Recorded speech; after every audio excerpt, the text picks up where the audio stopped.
This episode is brought to you by the law offices of Rene A. Flores. Hashtag DWI expert. Okay, now we got 5 questions with Rene Flores. I just don't know where the hell I left the questions. Uh-oh. Do you have them over there? I got you. Okay, can we bring them over here? Because I don't like to put them there, Rene, because you're going to see them, and I don't know you're going to prepare your answer. Yeah, I was going to ask you for the questions ahead of time, but I figured there was some. Yeah, there's no discovery here, bro, all right? That's attorney talk, ¿verdad? Yeah. All right, so did we put the graphic already or no? 5 hashtag PBTs, 5 questions with Rene A. Flores. All right. Question number 1. What would you have been if you wouldn't have become a lawyer? You know, actually, I had this on my mind the other day because I was thinking, I became a lawyer because of the people that I was surrounded, right? At the time, when I was ready to look for a career, all the people that around me were lawyers, judges, that was a profession. But I could remember my earliest memory of what I wanted to do was I wanted to design cars. I wanted to be an engineer. I wanted to go to A&M because I knew they had a great engineering program. But I wanted to design cool cars, and I wanted the car to have my initial, something associated with me that I could say, that's a car I designed. Bien Elon Musk acá.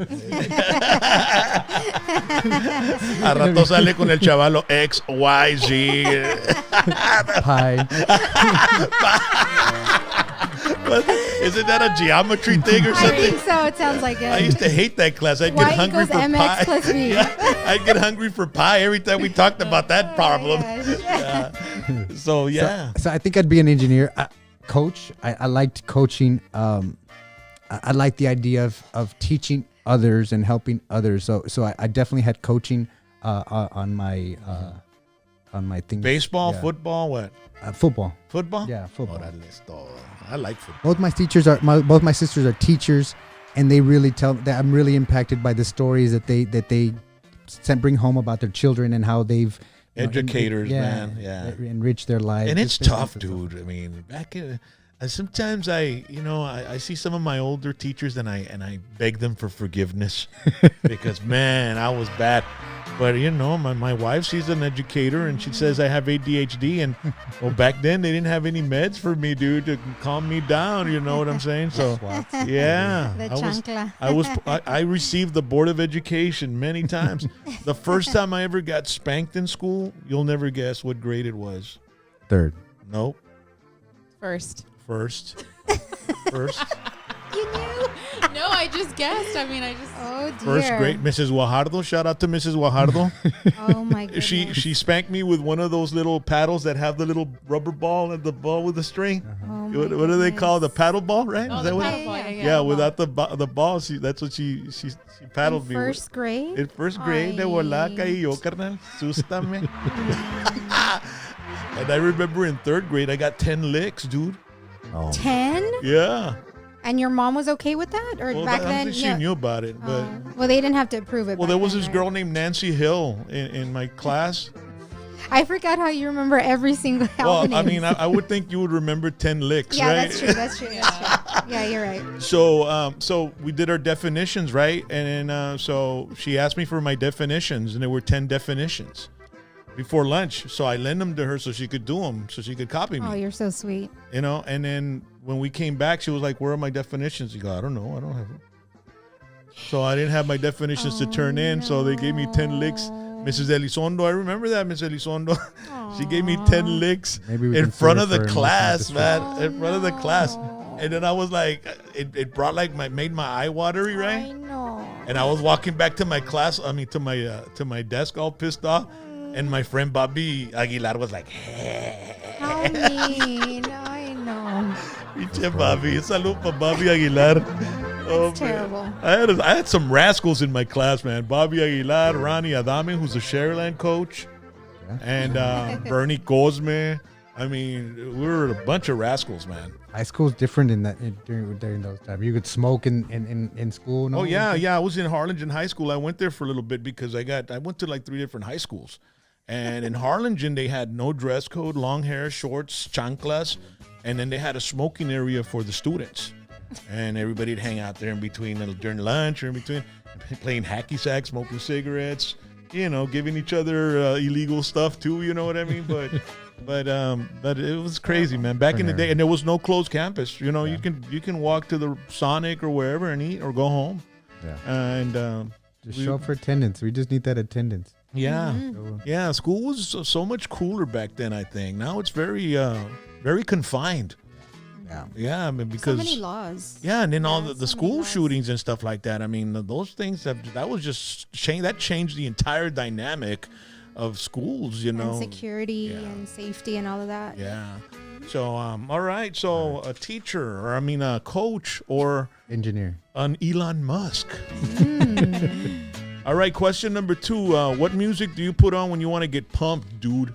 Oh, I listen to a lot of rap. Oh, that I have to confess, I listen to a lot of rap. So, I love that. I'm usually jamming, some sort of hip hop song on the radio. So I'm listening to Bad Bunny, that type of genre. Yeah. So if it's not rap, it's Post Malone. You like Post Malone. Hit that gas. Yeah.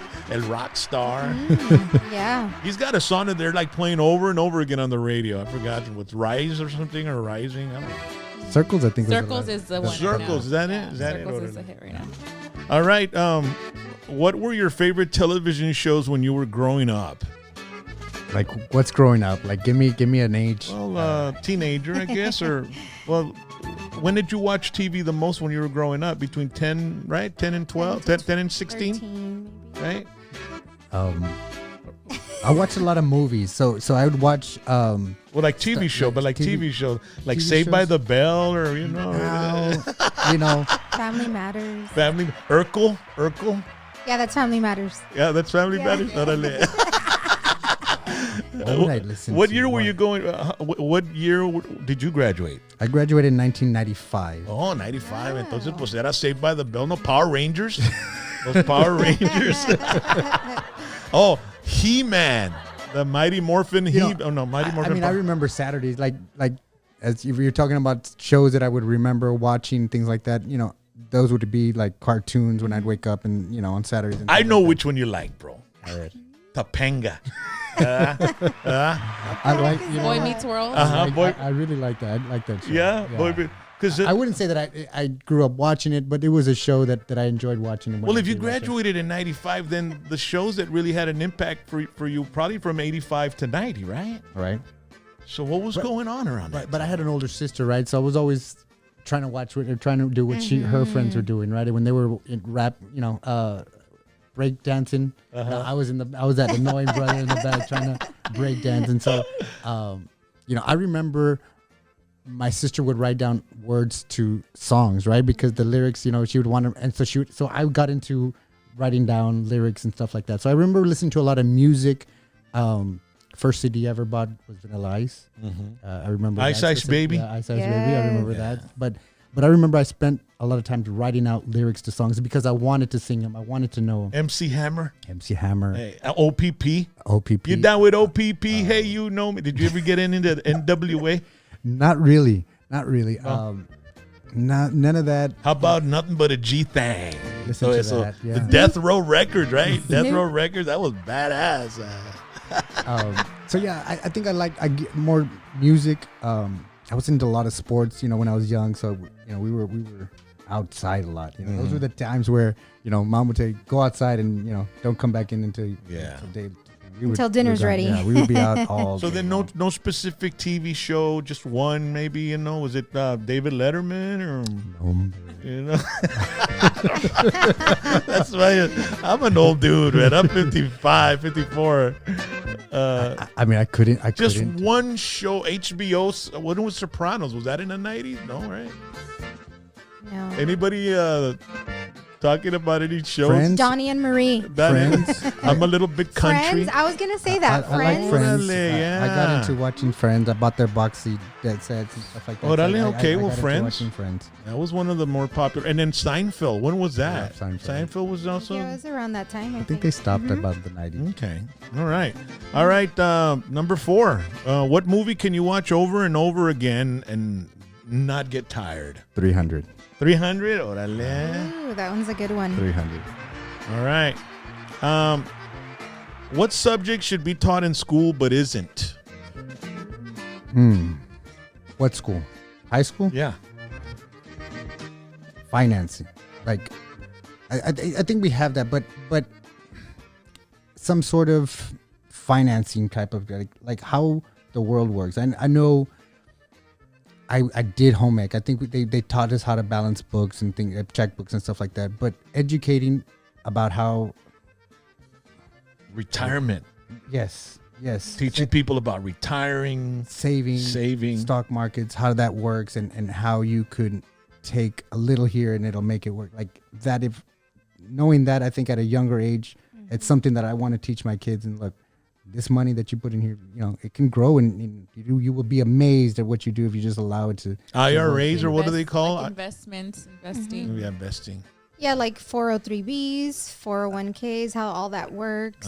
Like insurances, life insurances, stuff like that. That may be a little complicated, but just Yeah. general investment type of, because I'm in the position where, like, I don't know if my kids are going to go to college, and not because I don't want them, but I don't know that the degree that they'll end up getting at the end of college will be a degree that will actually pay the rent or pay the mortgage on somebody. So I'm open to trying to find out these new niche, right? This new market, because we are in a different era of economy, or the way we're moving our economy. It's all digital, and it's all codes, and it's all apps, and so unless the schools begin to divert their attentions to this type of market or this types of areas of entrepreneurship, and start sparking that, I think, the education that we know growing up is gonna be, I said, useless. I don't want to say useless because that's such a strong word, but it will not have the value. It's like, when people had to have like a college, high school diploma wasn't, good enough. Now I don't think a college degree is at that. Now you're either having to get a master's or doctor's in a particular area just to be able to make the type of income that you need. But while you can have some gentleman that comes up with an app, an idea, a process, and they're millionaires. In a couple of months. And so, opening up a child's mind at a ripe age, I think Technology. You could stimulate that person to really harness unlock the potential that he may have. And so, I'm looking for schools to be able to start educating. I know there's schools out there; they're different. I think like Bill Gates has a school, and there's other people that have that type of schooling. But I'd like it to become more mainstream, because I think that's the only way we're going to get trade schools. Those become, I think, much more important in these days. And so, if you're asking what I would bring back, I'd bring back, trade schools and all those necessary like auto mechanics, stuff Well, like that. when we right? were kids, we had electrical trades, right? And then they had wood shop, and they would make you do, some wood, maybe build a picnic table and then sell it. And then they had mechanics also as well. Yes, someone was saying auto mechanics. Yeah. On the comments. And so, but now it's like, it's computers, it's technology. As far as currency, I mean, sometimes I wonder, like, how much longer do we have to have paper money? Right. I mean, you know what I was thinking the other day? That pretty soon we'll be able to go down to the supermarket and grab a thing and then just scan it with our phone, and it automatically gets paid. And then you just keep going, and then by the time you finish, and then you go and you just sack your stuff and you get the hell out of there, instead of going through that Completely avoid the self the checkout cash. line. You're just as you're pushing the card, you grab it, and then you just do it with your phone, and your phone's paying it all of a sudden. You buy an account with HEB, you buy an account, and then you go there, and then you just use your card is connected to the account, and you just scan the freaking the code, right? The barcode. And then you just put it in your thing, and then you just keep going, or you can be sacking it as you go along. And That's kind of how curbside works, though. But I mean, someone else is doing all of The that shopping for for you. you. So you just you. But I want choose to, I want to say something everything. like that. What he's talking about Yeah. already exists. See? If I'm not mistaken. It may be an Amazon store, some I want to say that is already I've seen something on Amazon called Pantry. I don't know. It's probably that. yeah. I don't Something know. like that, yeah. Yeah, I've something seen like that. Could be. That's something separate though, because I know when I was trying to buy some stuff like for the home on Amazon, Toilet paper. yeah, I was actually trying to buy some soap, and in order to have the soap, to buy the soap, I needed to be part of Amazon Pantry, which is different. Like you can't be part of Amazon Prime; you got to be part of Amazon Pantry. So it's something different. Wow. So this is just, I mean, I'm just thinking by the end of this decade, it's going to be crazy. I mean, when I send some money I send money to you electronically. I've sent money to my parents or my dad, electronically. So I think that's a very real thing. And it'll all just be in your device. You don't have to carry cash. You don't have to just scan it and boom, you're done. Cryptocurrency and all that stuff is coming up. Bitcoins. Have you gotten involved in any of that stuff? I have some Bitcoins working. And how does that work or what? I suppose I'd buy it, and then I just like the stock market goes up and down. It hasn't gone up in a long time. There was a big old buzz, when back in a couple years ago. Yeah. I bought some there, and it's kind of stayed the same. So Wow. I So still you have work to- the I still have to stocks and work. all that? Yeah, I do. I have to. Watching my parents retire taught me a lot about what I needed to do for my retirement. I'm self-employed, so I had to make a decision for me to say, hey, I've got to set aside some money because I don't want to work forever. And so watching my parents retire and how they've been able to put away for years and sustain, invest, and now they've got it. So I'm following that, and again, I've learned a lot about the stock market, and I don't say I know everything, but I know that I need to be in it. Right? These are my hardest years that I can work the hardest, the times that I can invest the money now, and so. I'm definitely in the stock market. I'm definitely looking to. How did it go when the coronavirus hit and the stock market just tanked, bro? I was buying. That's the time to buy, right? Because I'm not trying to. I'm not retiring next week. I'm not retiring in a year from now. What were you buying? I'm playing the long game. I bought a lot of tech companies. VGT is a tech company that it's kind of a fund that holds a lot of the Googles, the Facebook. And so, did you get any pharmaceuticals? I did. Yeah. I've got them all listed. Medicines, bro. I mean, anything technology. And medicines. Yeah. All right, man. I've Clorox. had a good time. Clorox. Yeah. Yeah, wipes. Toilet paper. Yeah. Pfizer, yeah. Hey, by the way, I saw on social media my today goodness. somebody said, "What's going on? The toilet too. paper's gone again." saw Are that you too. serious? I saw that. Yeah. Yeah. Stock up. Yeah. And I did 2 months ago. I asked my friend where in Donna, because he's from Donna, right? He goes, no, the Westgate HEB in Westlaco that was like totally empty of toilet paper according from what they were saying. But didn't they learn the first time like we don't need toilet paper? I mean, Pues cuando That's andas cagado necesitas toilet you know paper. what?